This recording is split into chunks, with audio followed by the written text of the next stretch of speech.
Edwin Frondozo on the Business Leadership Podcast every week for a unique program featuring insights and actionable items from the world's most successful business leaders. Hear firsthand the exclusive interviews and personal journeys on how today's transformational leaders made it to the top. Hey everybody, it's Edwin, and thank you for joining me for another episode of the Business Leadership Podcast. Episode 24, really excited to share the conversation that I had with Chris Eben. Chris is a managing partner at TWG, a software consultancy with holistic expertise in digital strategy, product design, and engineering. He is a mentor, speaker, and active investor with a portfolio of more than 20 startups throughout the US and Canada.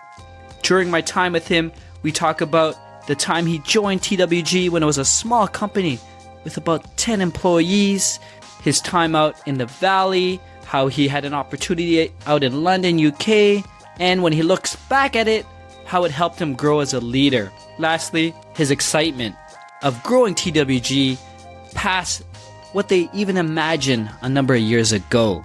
But before getting started, I want to thank my media partners, IT World Canada, for their support of the podcast. Enjoy the show.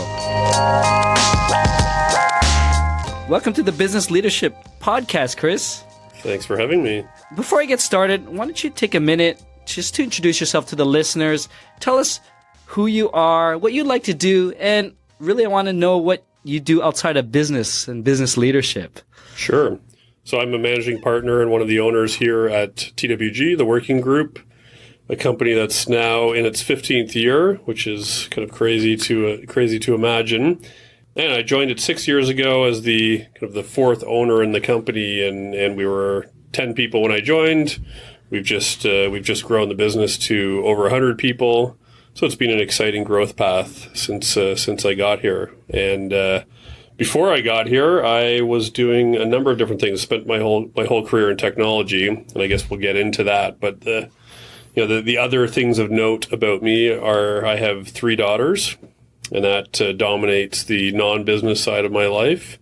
I am a avid sports fan, so I play basketball as much as I can.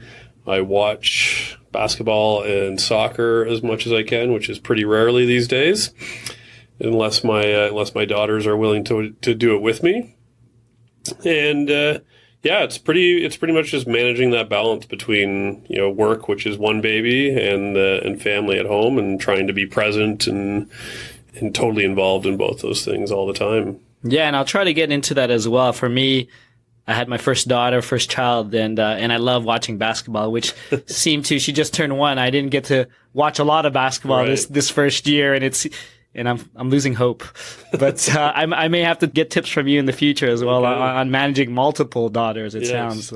Let's start off with what you're doing today. You mentioned the working group TWG. So tell us a bit more about it, what your current role is, and maybe within your current role or within the organization, what's the goal and the mission now? Right.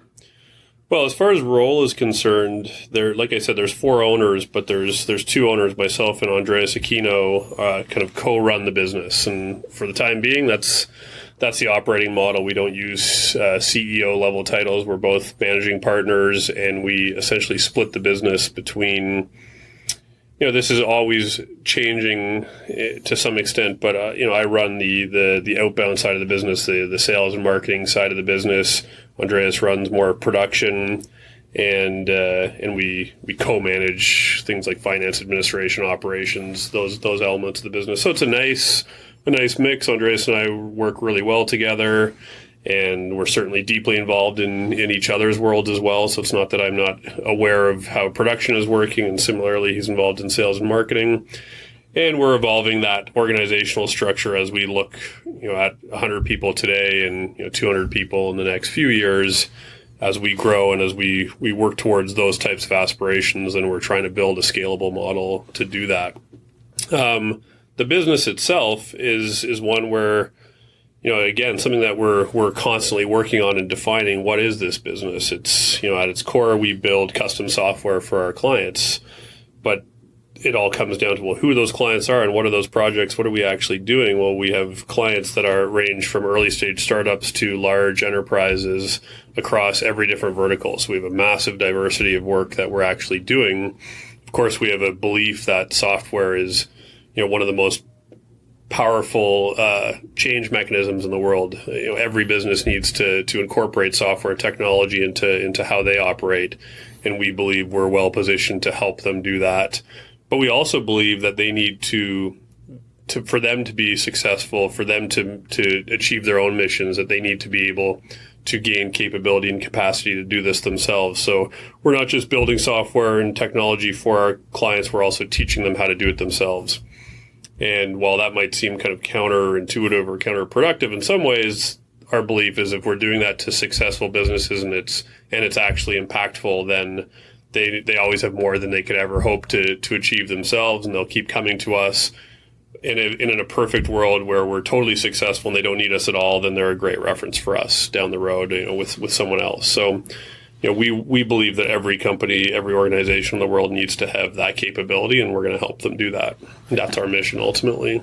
I mean, it's pretty fascinating in terms of, I come from the software background. I'm a computer engineer.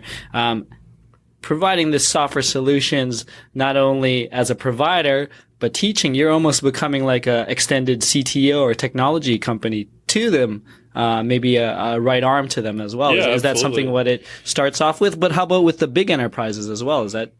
Yeah, I mean, certainly in the startup world, we've used, not us, but we've had others apply that tag of your CTO partner that comes in and helps you not just build software, but build that process, build that team, and grow that part of your business. And we have a number of examples, great examples of doing that.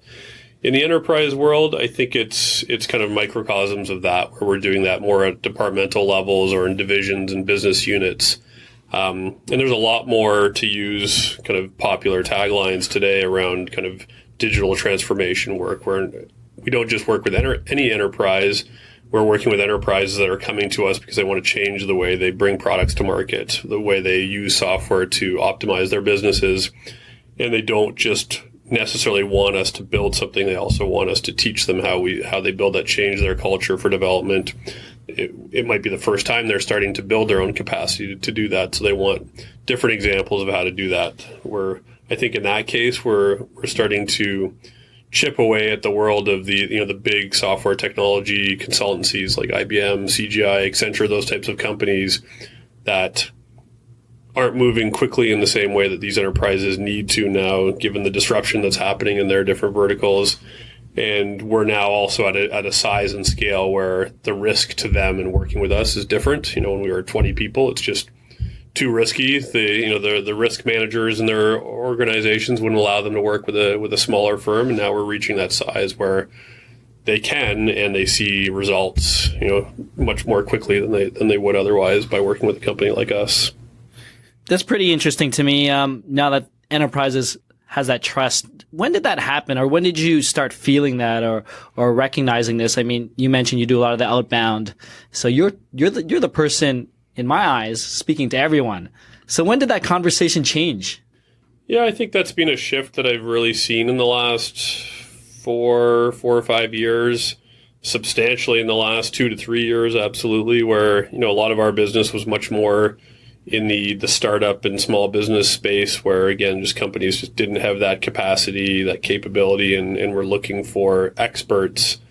What I've seen happen in the enterprise space is, I think this comes from a lot of different forces, from the types of people that are now, kind of owning budgets and decision makers inside organizations, being from a new generation of sorts that are looking for different types of vendors and partners to work with, where C-level execs are also seeing the fact that, they can't keep doing things the way they've been doing things, and they need to change their business across the board, which includes who they work with, how they work. And typically that includes hiring up new teams that operate differently than they ever have before, and doing that alongside partners that are helping them along the way, whether it's helping them with the hiring and the process development and the way they develop products, or it's developing products for them, and then incorporating new people that they bring onto their team onto those project teams, and knowledge sharing and process sharing along the way. So I think it's coming from a lot of places. And then lastly, I would say the fact that, as I mentioned, there's disruption happening, all over the place, and finally and truly startups actually are starting to make some of these large enterprises nervous. They can't just kind of rest on their laurels, and those enterprises will either hire away, whether it's failed entrepreneurs or exciting employees in some of these early stage startups. And those ones, they don't have networks inside IBM and Accenture. They have networks inside companies like ours, or they've worked here before, or they've done a project here, and they say, well, that's who you need to work with to change the way you're operating and change the types of products you're bringing to market. So I think it's a nice set of forces all coming together at the same time, and that's really happened over the last few years. So the working group, they acquired B House last year. From what I understand, it was a move to bolster the mobile development. It was the first acquisition of TWG. So I'm really interested. How did that come together? And I guess really importantly, what were the challenges integrating the two teams together? Yeah, that came about very organically. It wasn't something we were specifically looking to do. It came through our network. We're close with a company called Sensible, you've probably heard about in the Toronto market, and had been advising them and talking about doing some work together. And Jamie Alexander, their CTO, actually introduced me to the founding team at B House, and basically said, you should acquire these guys. And that started a conversation. I could have took that with a grain of salt, but as soon as I met Satraj and Megha, the married couple and also founding team members of B House, there was immediate alignment on kind of their approach and their belief in what they're doing, and their care for the craft. And we had a strong mobile business already at that point, but we felt that we needed to continually kind of push the envelope there and bring in talent and capability that would prop up our entire team in that competency for TWG. And so that conversation evolved into one where, we both felt we could achieve a lot more working together than we could independently. It wasn't such that we were competing with one another. We were very different size companies. And so it took about 8 months of just getting to know each other. And, maybe that's a conservative approach, but it felt like one where we really honored the fact that we needed to get to know each other and make sure that there was complete alignment. And then when we structured a deal, that it was, again, completely aligned with both their objectives and our objectives. And it's been great. There's, I'd have to say from an integration perspective, there's been no trouble at all. In fact, we brought in some different personalities and different approaches that have really, again, been something that our team has gained from that experience. And I think they've gained from the experience of some of the structure that we have in place and the scale of opportunity that we've got. And then an interesting side benefit to all of this, and one that we knew that was there from the beginning, but we weren't sure how important it might be, was the fact that they had a team of two in India as well, that they had tapped into, given their roots and their own networks and their ability to kind of tap into a different part of the Indian development culture, which we had previously looked at a number of years ago and found that we didn't have enough network or understanding of how things worked there, and we weren't finding the right fit.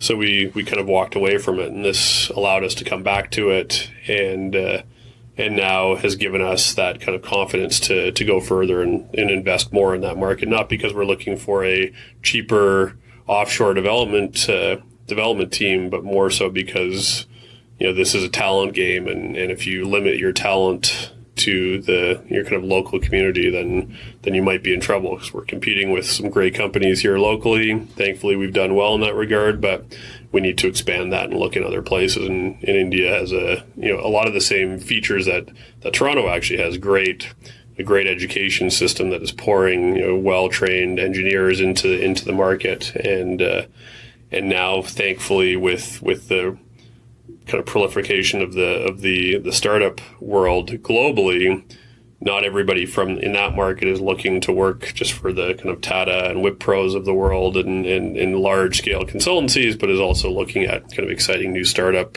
opportunities. Not that we're a startup, but we offer a lot of that opportunity from a work perspective. So again, it was kind of perfect timing to start building a team there now, and B House gave us the confidence to do that.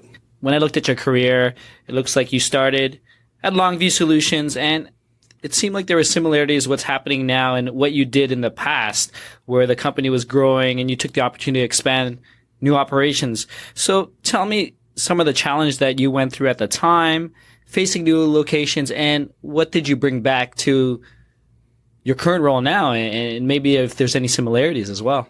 Yeah, I mean, I'll be aging myself here by talking about kind of when I started my career, but I started Longview in the late 90s, at the very beginning of my career, with really no awareness of what was going on. It's only in hindsight that you can kind of look back and realize how impactful and important that phase was. The latter stages of the first internet boom and all these crazy new businesses being created with no business model or totally flawed business models. Longview actually had a very sound business model, selling kind of enterprise-grade software in the kind of analytics and corporate performance management space. And while it was a startup, and I think I was in the first 45 employees, it was a venture-backed startup. It had large Fortune 500 companies as customers and operated very responsibly and very well. But I got great opportunities there because I was fairly quickly in my career there given the opportunity to move to San Francisco and act as the product manager for a joint venture that we were doing with a large venture-backed startup in Mountain View called Aristasoft. And without going into all the details of what that was, I got amazing experience around what product management actually is, what was the energy and the culture of Silicon Valley at the time. And again, I think I recognize these things more in hindsight than I did at the time. I was just doing my job and doing the best I could at that time, but I was clearly learning a lot. And when the bubble burst there, that joint venture ultimately burst alongside that. Longview was fine. The company Aristasoft that we were doing business with went under, like so many other companies out there. And I kind of quickly moved from that opportunity into one where we were opening our European operations in London. So they asked me if I was interested in moving to London to help with that. So absolutely, great to do things when you're young and can take all these opportunities. And again, this was another totally different opportunity, much more closely aligned with our core business, but doing it in a new geography, hiring a team, finding your first kind of critical customers to grow that business effectively there. And I was involved in all of those things, from hiring to team building to client acquisition to making those clients successful. And all of that was, extremely impactful in my career. And I kind of look at those two opportunities as perhaps the best way to look at ways that I gained exposure to being an entrepreneur. I wasn't a founding level entrepreneur with founder level equity, but I was getting all the same experiences that a founder gets by basically creating a new business or creating a new office from scratch. And those are things that I consciously or subconsciously call on a regular basis when I'm building this business. And so I think my career, without a lot of planning, ended up being one that was kind of the perfect set of building blocks to where I am today. And I'm fairly certain I wouldn't be here if I hadn't kind of gone through that path. So yeah, really impactful. Moving from enterprise solutions to TWG, which was, I guess, at the time, really focused on startup solutions, software solutions. Can you pinpoint a specific experience that helped you grow as the leader you are today? Yeah, I can. So when I joined, it was certainly with this intention that, it only made sense if we were going to now grow this business in a more meaningful way. Certainly didn't imagine where we are today, but, we imagined growing it to 30-ish people or so. And, we thought, well, we couldn't imagine what culture would be like at the company if we went beyond that. And the first, I ended up jumping right into kind of sales and marketing because I saw a gap in process and capability in that regard. It wasn't a situation where TWG wasn't successful and wasn't able to find new work, but it was one where it was very ad hoc how that was happening. So it was lacking process. And while I didn't have a background in sales or marketing, I actually had a background in more product management. I realized I'd been exposed to kind of strong sales cultures as well. My previous company, Actuate, which is now an open text company, I ran product management and was very close to the sales side of the organization. It was a very sales-driven company, and I had a lot of process. So I jumped into that. And fairly quickly, by putting some structure there and starting to, kind of build positive pipeline for the business, then you get into a position where you can start to think about, well, what kind of business do we want to go after rather than just having it fall in your lap? And in order to grow, we thought, well, we've got this portfolio of great companies where we've built great product, but they're all unrecognizable. If I'm showing this portfolio to someone, I have to explain what every company is. So to me, that moment that really changed that was us agreeing that we needed to put a recognizable brand on our portfolio, and that was going to start leading to more and more similar types of work. And that was an important key, rightly or wrongly. Other companies that come to you for work want to see that kind of legitimacy that comes from you having done work for companies that they know. So we landed TIFF, the Toronto International Film Festival, which interestingly, that goes back 5 years at least now. And that was work that we did through another agency. So it was kind of fairly disconnected from TIFF. And now, 5 years later, we're actually TIFF's official digital partner, and we're building out their website and their mobile apps as we speak. That's a side note. But yeah, that was an important decision and something that we absolutely went after. And it was impactful because that led to work with CBC and then Sobeys and the Globe and Mail, and starting to get bigger recognizable brands, Rogers, TELUS, companies like this. And then the next step from there was saying, okay, well, if we want to be an international company, which we do, and we're starting to work in that regard, well, then these amazing Canadian brands that we're working with need to be recognizable to others, particularly in the US. I wanted to stop saying things like TSN is the ESPN of Canada, or Rogers is the AT&T of Canada. So, the next step was, let's get that big international recognizable brand. And we're still working at that, but we've got a number of those on the portfolio as well. So pretty exciting. I read that TWG is committed to diversity. Recently, you partnered with Tech Girls Canada to increase the ratio of female staff. So I'm not sure, but I believe it was around 30% at the time. So why is this important to you and to the organization? Yeah, it was something that now it's probably about 3 years ago where we would have been probably in our, 25 to 35 people. And, it's one of those things that I guess I wouldn't say I have regret, but it's frustration that it's only in hindsight that you suddenly look around and say, well, wait a second, we're not really building the diverse group of people here that are both representative of how we feel as individuals, how we want to represent ourselves, how we want to make ourselves available to new people that join the team.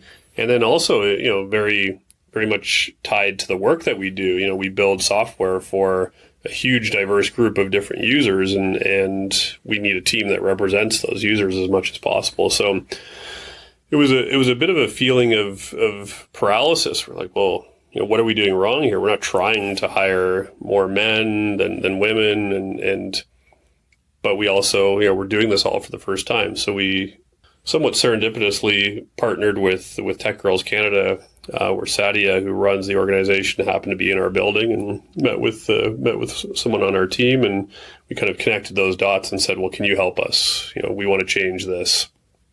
And so we entered into kind of a formal arrangement with Tech Girls Canada to take us through a process that, we focused specifically because you kind of need to put a stake in the sand and pick something. You can't try and solve all these problems at once. For diversity means a lot of different things. So we said, well, let's change the ratio of male to female employees on the team, and I think we started that at a embarrassing number of 18%, and through that process we moved that number to 30%. But I think, which, to be honest, it's not something I'm not proud of the number. I'm proud of the process for doing it and the commitment to continue doing it. But really what was important was that we found fundamental ways to change our hiring practice kind of all the way through, from the language that we use in job postings to the selection process for filtering through things, trying to remove bias kind of every step of the way. And again, honestly speaking, it's usually subconscious bias. I mean, I don't think we ever had a team that consciously had bias towards men or women or black or white, whatever that might be. But there's, all of these systemic issues in society are more so subconscious things that we've all grown up with. And this process helped us to remove a lot of that from how we did things, and had fairly immediate impact in doing that. But more importantly than that is that it just started that process for us. So we're recommitting to our phase 2 around this. We also, when we did that, it was very important for us to kind of open source that to the community, realizing that big, large enterprises spend a lot of time and money on this stuff because they need to, as public, or publicly traded institutions or whatever they might be. But that's not stuff that small and mid-sized businesses can take on. So we wanted to share this certainly with the tech community, if not beyond, to say, here's a guide. So we produced that, we published it, put a website together.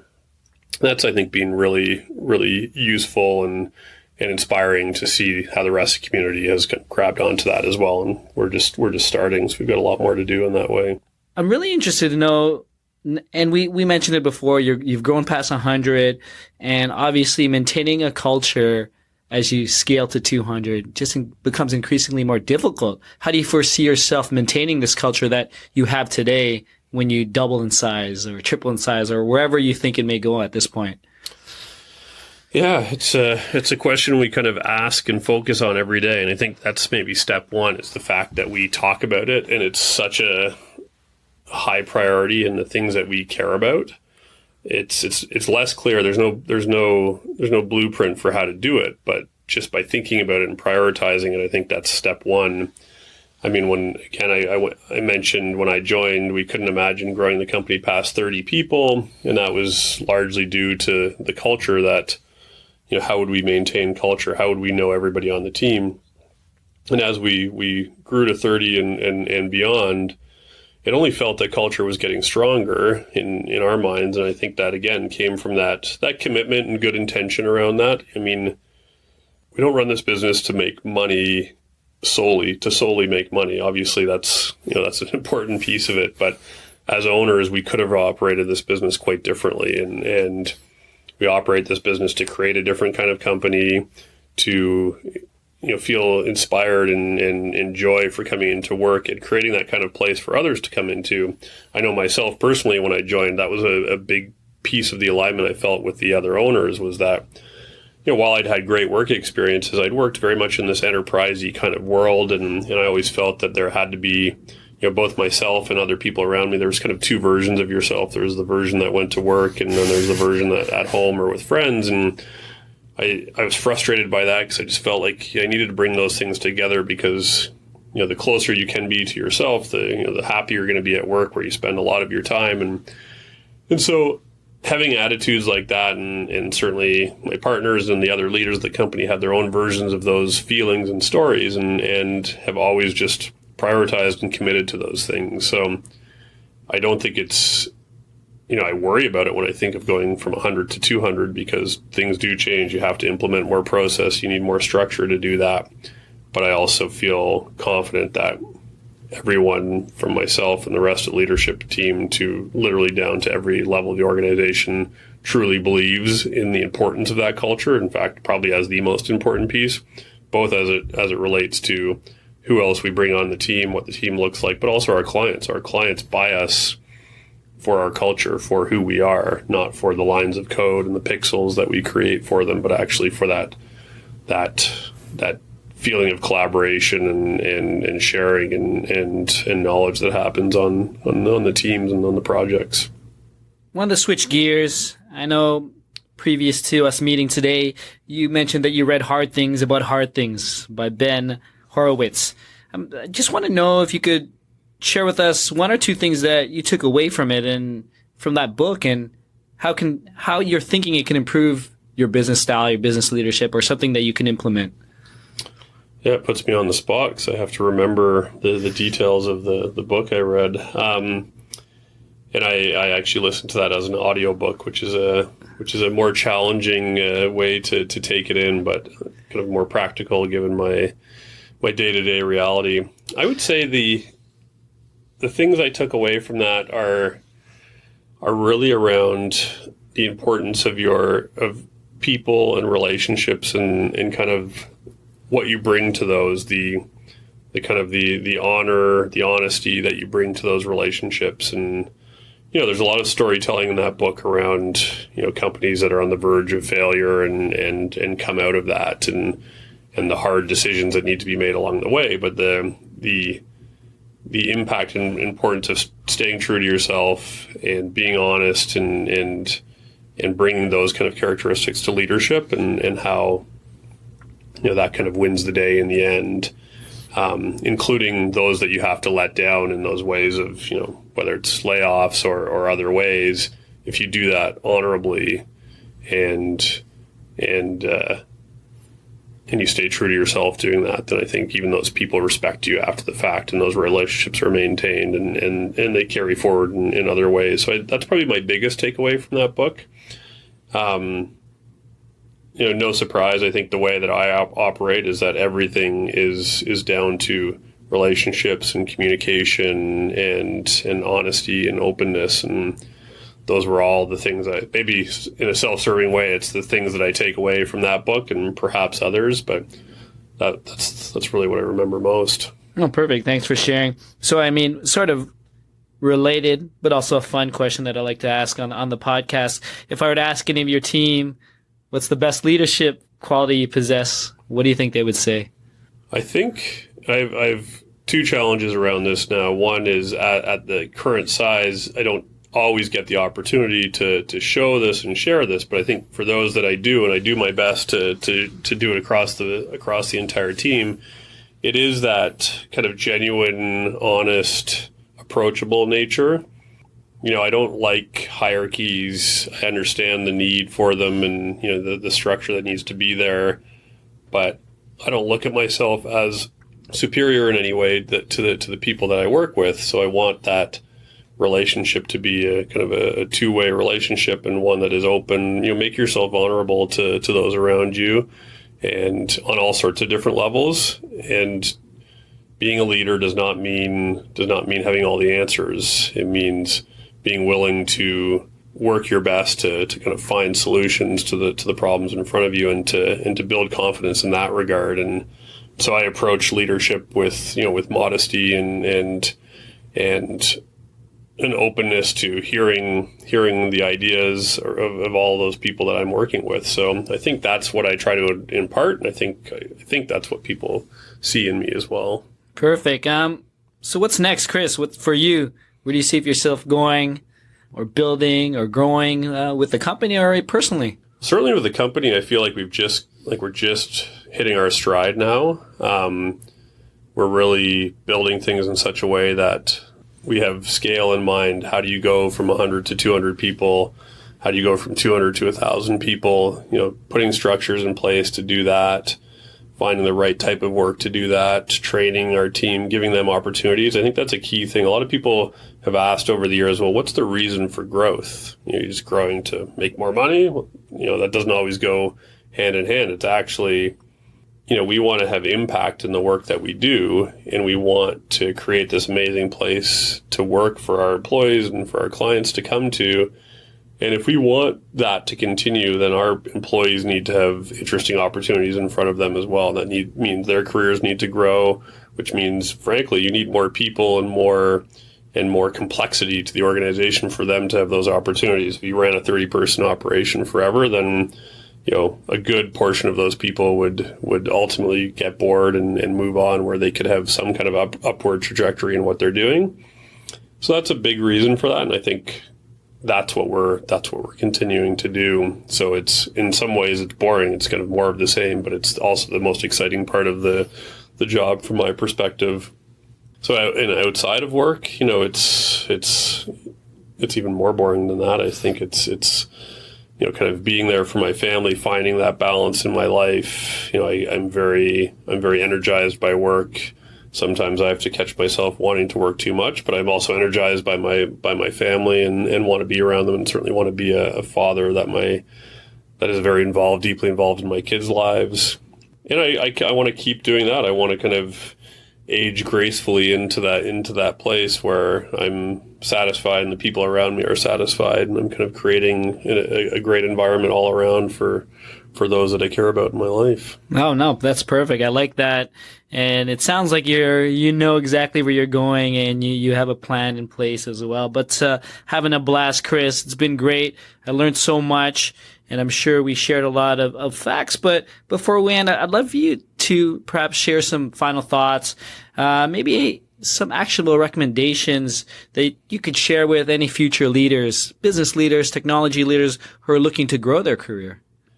Yeah, I think going back to something I mentioned earlier, where try to have a little bit more awareness of the things that you're learning in the moment, so that you can apply them more kind of proactively into your career. Like I said, I had these great experiences, particularly moving to the Valley and moving to London, and the work experiences that went with those, but I didn't realize what I was doing at the time. I was just kind of going to have a fun experience, a learning experience. And I think if I had realized what that might have been, and maybe that's hard to do, I might have been able to apply them kind of more proactively and more time efficiently in my career.